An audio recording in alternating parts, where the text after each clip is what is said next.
The wind had a way of finding cracks in the old cabin walls, slipping through the wood like whispers from another time. Ellen Graves sat near the window, her shawl pulled tight around her shoulders, watching dust drift in the golden light of late afternoon. She had lived in that cabin on the edge of Willow Creek for near 12 years, long enough to know every groan of its floorboards, every knot in the wood. Long enough, too, to know the ache of solitude. 42 years had settled upon her like a heavy quilt, not old in the strictest sense, but old enough for whispers in town.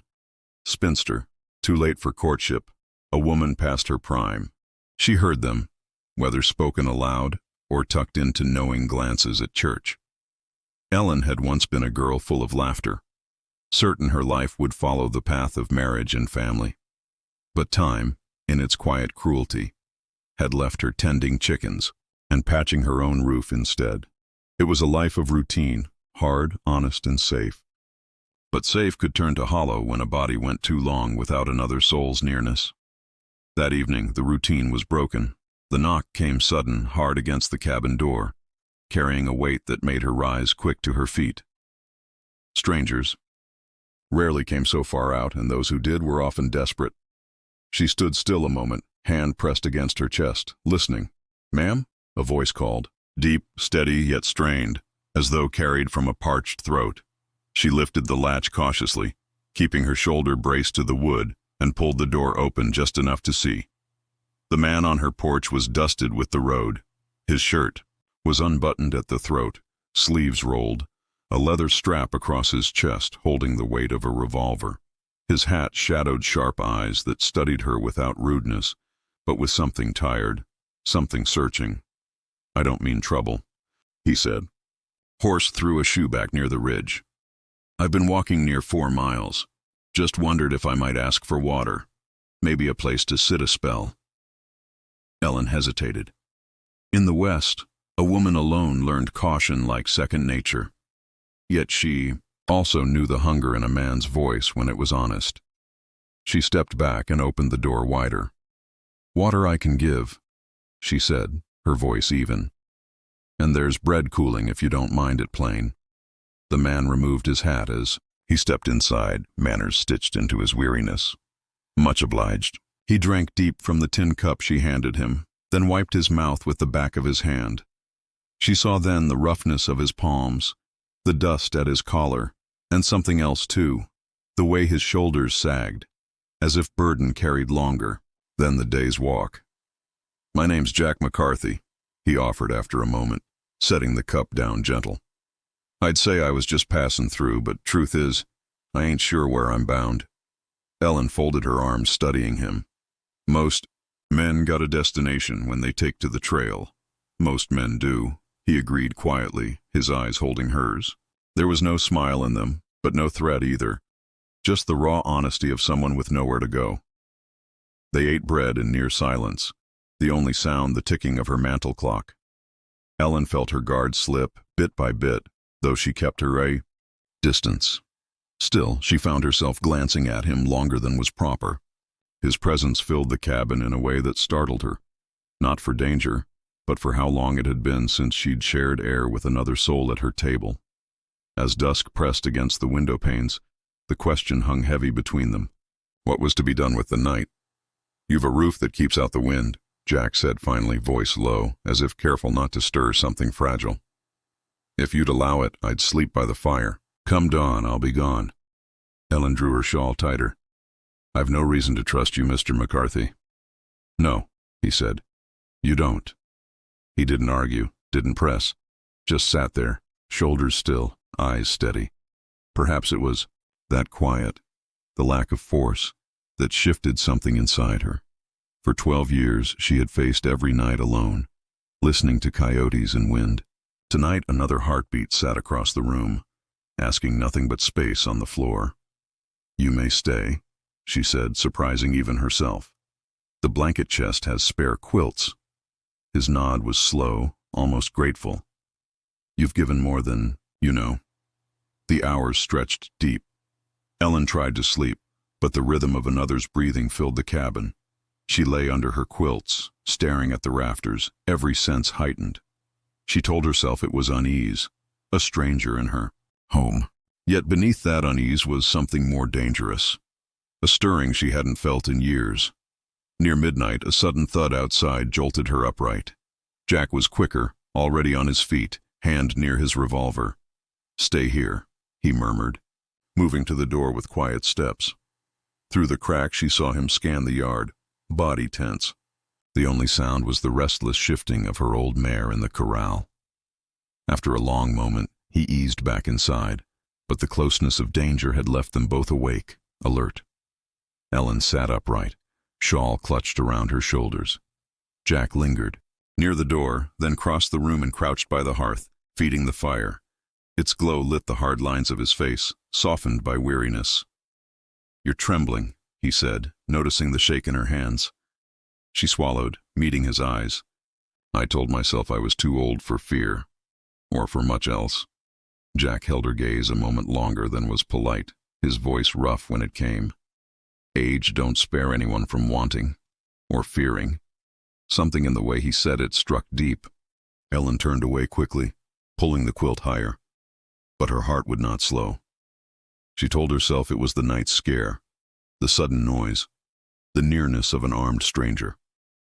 But deep down, she knew it was the presence of a man who had stepped into her solitude and unsettled it in ways she had long buried. The fire cracked, silence pressed close again, and through it, Ellen lay wide-eyed, trembling, not only from fear.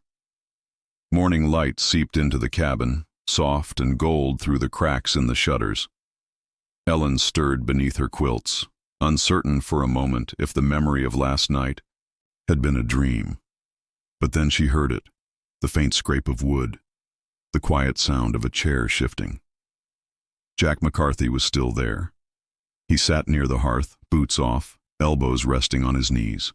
His hat lay on the table beside him, and his eyes were fixed on the fire as though it held some answer he hadn't found. The sight of him, broad shoulders bent in thought, jaw shadowed by stubble, filled the cabin with a presence that unsettled her in ways she couldn't name. "You kept watch," Ellen said softly, her voice rough from sleep. He looked up, and for a moment his expression softened. "Noise like that last night don't always mean a restless horse. Figured I'd stay alert. You could have woken me. You needed rest." He said it plainly, no flattery in it, just a fact. But the words lingered in her chest, like something tender she hadn't expected to hear. She busied herself at the stove, stoking the fire higher, setting coffee to boil. Jack laced his boots, movements steady, deliberate. When she placed a tin cup in front of him, their hands brushed, and she pulled hers back quickly. They ate in silence, biscuits from yesterday, reheated beans, coffee strong enough to bite. Outside, the wind swept through the pines, carrying the smell of earth and dust. "You've lived here long?" Jack asked finally. 12 years. Ellen answered, her eyes on her plate. "Cabin was my brother's. He died in the war." She paused, realizing she hadn't spoken those words aloud in some time. "I stayed." Jack nodded, not pressing, though she felt his gaze linger. After a beat, she asked, "And you? You spoke of no destination. That means something must be behind you." A shadow passed across his face. He leaned back in his chair, staring at the window. "Behind me's a trail best left untold. A man can wear out his welcome in places, sometimes by his own fault, sometimes by fate." Ellen studied him. His voice carried no boast, no attempt to charm. It was the sound of a man who had carried mistakes long enough that they had etched themselves into his skin. "You're running, then," she said softly. "Maybe." He met her eyes, steady, unreadable. "But I ain't hiding." The silence that followed was not empty, but full of questions, of something unspoken between them. Ellen found herself both wary and drawn closer. By midday, Jack stepped outside to tend to his horse. Ellen followed, standing in the doorway, watching as he crouched near the animal's hoof. His hands were sure, practiced, though she noticed a tremor in them when he thought no one looked. "You've been hurt," she said quietly. Jack glanced up, then returned his focus to the horse, not in a way a body can see. Her breath caught, but she asked no more. Some truths, she knew, had to be carried like stones, too heavy to pass to another. The day stretched on, marked by simple chores. Ellen fetched water from the creek. Jack stacked wood with a strength that surprised her. Each time their paths crossed, she felt the nearness of him, the weight of his presence in her small world. By late afternoon, clouds gathered on the horizon, dark and heavy. The storm came quick, rain lashing against the cabin roof, wind howling through the trees. Inside, the two of them sat close to the fire, the storm pressing them nearer than Ellen had expected. Lightning cracked, shaking the window panes. Ellen flinched despite herself. Jack's voice came low, steady. "Storm will pass." "I know," she whispered, though her hands betrayed her, trembling in her lap. He leaned forward, gaze fixed on her. "You're not afraid of storms?" "No." She swallowed. "Not storms, not really. What then?" The question struck too near. She drew her shawl tighter, staring into the flames. "I told myself I was past all that. Past fear, past longing. I said it so often, I started to believe it. And now?" Ellen looked at him then, really. Looked. The fire cast shadows across his face, highlighting the lines of weariness, the eyes that carried sorrow, but also something gentler. Her voice faltered when it came. "Now you sit here, and I find myself trembling. And I don't know if it's because I fear you, or because I don't." The words hung in the air, raw and unguarded. Jack didn't move, didn't speak. His silence was not rejection, but weighty with meaning. The storm raged outside, and inside the cabin, something shifted. Fragile, dangerous, undeniable. Later, when the rain eased and the fire burned low, Ellen prepared a pallet on the floor once more. She handed him a quilt, her fingers brushing his again. This time, neither pulled away. "You've shown me more kindness than I deserve," Jack murmured. Ellen's throat tightened. Maybe it isn't kindness. Maybe it's need. His gaze held hers, steady, searching. For a moment, the world shrank to the space between them, a space filled with stormlight and the pounding of her own heart. But then he lay back on the pallet, pulling the quilt over his chest, breaking the moment with quiet restraint. Ellen turned away quickly, climbing into her own bed, her body trembling not from cold, but from something far more dangerous. Sleep came slow. The sound of his breathing filled the cabin once more, steady and near. She closed her eyes, but the memory of his gaze lingered, and she knew something had shifted inside her that could not be undone. And in the stillness of that night, Ellen Graves, who had told herself she was too old for love, realized that love might have come to find her, whether she was ready or not. The storm left the world washed clean. By morning, the air outside the cabin smelled of pine and damp earth, the creek running swift with fresh rainwater. Ellen stepped out to gather eggs, her skirts brushing against wet grass, the coolness of the air biting at her skin. She breathed deep, steadying herself, though her thoughts were anything but steady. Inside, Jack had already set the fire going. He stood by the table, sleeves rolled, mending a leather strap with patient hands. The sight unsettled her, not for fear, but for how natural it seemed, as if he belonged there.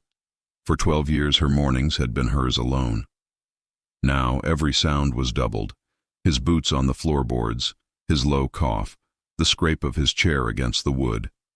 It was too easy to imagine what it might be like if such sounds were permanent. She tried to push the thought aside. Over breakfast, Jack's voice broke the silence. "You've got a good stretch of land here. Fertile soil, creek nearby. Must take steady hands to keep it going." Ellen shrugged. "Steady or not, it's mine.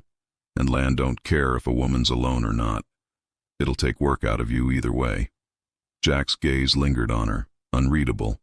Then he asked, "And in all that time, no one's come along to share the load?" Her eyes flicked up sharply. "A woman my age in this part of the country isn't looked at that way. Not anymore." Something in his jaw tightened, but he didn't press. The day stretched out in quiet labor. Jack split wood, his muscles working beneath sun-darkened skin. Ellen churned butter and hung linens to dry. More than once she caught herself watching him through the open door, a strange ache in her chest. By late afternoon, a rider appeared on the horizon, a lone figure cutting across the open stretch toward her cabin. Ellen shaded her eyes, unease prickling her skin. Visitors were rare. Jack saw him too. He set down the axe, wiping sweat from his brow, his entire body shifting into tension. The rider pulled up before the cabin, dust settling around the hooves of a bay horse. He was a wiry man in a black coat, hat pulled low. His eyes, sharp and searching, fixed on Jack first, then flicked toward Ellen. "Ma'am," the stranger greeted, tipping his hat politely. "Afternoon," Ellen nodded cautiously. "Afternoon. What brings you?" The man's smile didn't reach his eyes. "Just passing through. Wondered if you've seen a fella on foot. Tall, broad-shouldered, dark hair. Been going by the name Jack McCarthy." Ellen felt her breath catch. She glanced toward Jack, who stood stone still, every muscle taut. Her instinct warred with reason. She ought to speak plain truth. A woman alone couldn't afford entanglement with men running from trouble. Yet when she opened her mouth, what came out was quiet but firm. "No, no one by that name has come this way." The stranger studied her, eyes narrowing slightly, then turned back to Jack. "And you, friend? Cross paths with him?" Jack's voice was low even. "Can't say I have." A long silence stretched. Finally the man gave a nod, though suspicion still clouded his face. "Much obliged." He tugged his reins and turned his horse, riding, off toward the ridge. When the sound of hooves faded, Ellen turned on Jack, her voice sharp with the tremor of fear. "Who was that man? And what trouble have you dragged to my door?" Jack ran a hand through his hair, exhaling slow. "Name's Carter. He's been following me near on 2 weeks." "Why?" Jack's eyes lifted to hers, filled with a weight that silenced her. "Because he believes I owe him blood." The words hung heavy, chilling. Ellen's knees weakened, and she sank into a chair. "You need to explain, Jack. I let you under my roof. You'll not keep secrets that put me in danger." For a long moment, he stood silent, jaw clenched, eyes fixed on the floor. Finally, he spoke, voice low. "I worked cattle in Montana. Ranch hands, whiskey, fights. You know the kind. Carter's brother was there too. One night the drinking turned bad. Knives came out. I didn't aim to kill Ellen, but I did. I left before dawn, thinking distance might bury it. But blood follows." Her hand gripped the edge of the table. "So you've been running ever since." He nodded. "And now I've led him here." Anger surged, tangled with something else. Fear, yes, but also the ache of betrayal. She had let him close, let him disturb the walls she'd built around her life. And now danger had ridden straight to her door. "You'll leave," she said, her voice breaking. "Tonight. Before he comes back." Jack's eyes met hers, steady, sorrowful. "If I leave, he'll come back looking. You lied for me." "He won't. Believe you again. He'll bring others, and they won't care that you're a woman alone." Her breath caught, dread curling in her chest. Jack stepped closer, his voice rough. "I never meant to bring harm to you. But now it's here. And if it's here, then I'd rather be here too, standing between you and it." Ellen wanted to push him away, to cling to her anger. But when she looked at him, at the scar on his knuckles, the weariness in his eyes, the honesty of his fear, her resolve wavered. "You've brought me nothing but trouble," she whispered. His answer came quiet, breaking. "And yet I've never wanted to stay anywhere more than I want to stay here." The silence after those words was thick, trembling with things neither dared speak aloud. That night, Ellen lay awake again, the fire low, Jack's shadow stretched long across the cabin. Outside, coyotes cried in the distance. Inside, her heart warred between fear and the dangerous warmth growing for the man who had unsettled her world. As she finally drifted into uneasy sleep, one truth remained clear. Jack's past was catching up, and when it did, her life, quiet, solitary, safe, would never be the same again. The days that followed were heavy with waiting. Every creak of the cabin timbers, every rustle of pine needles outside set Ellen's heart on edge. She went about her chores with restless hands, aware of Jack's constant presence, mending fences, fetching water, moving with a watchfulness that made clear he was no longer simply a weary traveler, but a man preparing for the storm he knew would come. At night the fire burned low and the silence between them deepened. It wasn't cold, but weighted, as though words, once spoken, might tip them into something neither could step back from. On the third evening, Carter returned. Ellen saw him first through the window, a dark shape against the reddening sky, another rider trailing behind him. Her breath caught, and she whispered Jack's name. He was already on his feet, revolver holstered at his side. His face was steady, but his eyes told her what she needed to know. He had expected this. The two riders pulled up before the cabin, dust swirling around their boots as they dismounted. Carter's eyes glittered as he called out, "McCarthy! I knew I'd smoke you out sooner or later." Jack stepped onto the porch, shoulders squared. Ellen's pulse hammered as she stood just inside the doorway, every muscle taut. "You've had your say before," Jack answered, voice low and calm. "It was a fight gone wrong, Carter. Your brother came at me with a blade. You know that." Carter's laugh was sharp. "Don't dress it up pretty. He's in the ground, and you're not. That's all that matters." The man beside him shifted, hand near his holster. The air between them crackled, tense and deadly. Ellen's voice broke through, sharper than she knew she possessed. "This is my land. You'll not bring killing here." Both men turned their eyes on her, but Carter's sneer deepened. "Lady, this ain't your fight.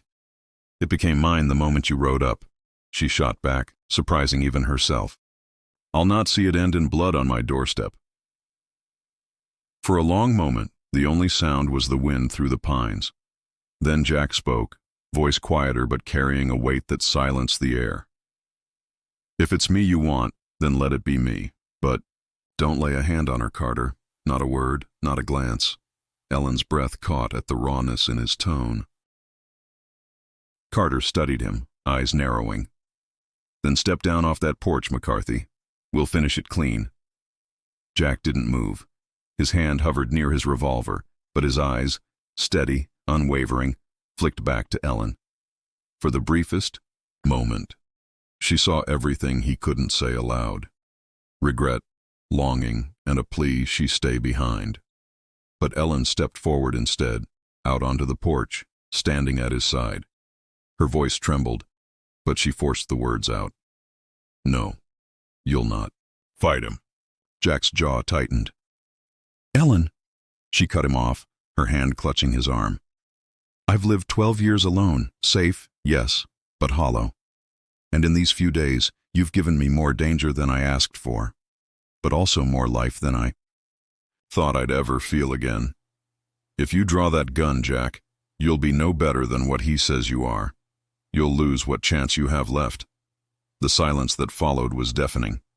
Carter's eyes narrowed, flicking between them, reading, the tremor in her voice, the way her hand clung to Jack's sleeve. Then he spat into the dust. "You think you can talk me out of blood debt?" But his companion shifted uneasily. "Carter, maybe she's right. Maybe this ain't worth dragging out." Carter's fury flashed, but doubt edged in. The weight of Ellen's words, and the steadiness in Jack's silence, seemed to strip the moment of its heat. With a curse, Carter swung back into the saddle. "You're a dead man walking, McCarthy. Maybe not today, maybe not tomorrow, but it'll catch you." He yanked his reins, spurred his horse hard, and within moments the two riders were nothing but shadows against the fading sky. The silence afterward was a living thing. Ellen sagged against the porch rail, her strength leaving her all at once. Jack caught her elbow, steadying her, his hand warm against her arm. "You shouldn't have done that," he said, voice rough. Her eyes met his, fierce despite her trembling. "If I hadn't, you'd be lying in the dirt now. And I couldn't bear it."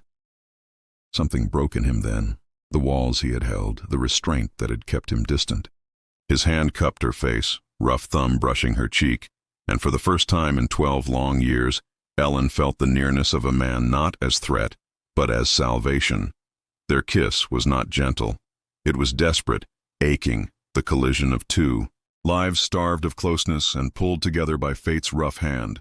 When they broke apart, breathless, Jack rested his forehead against hers. "I've brought you nothing but danger." Ellen's voice trembled but held steady.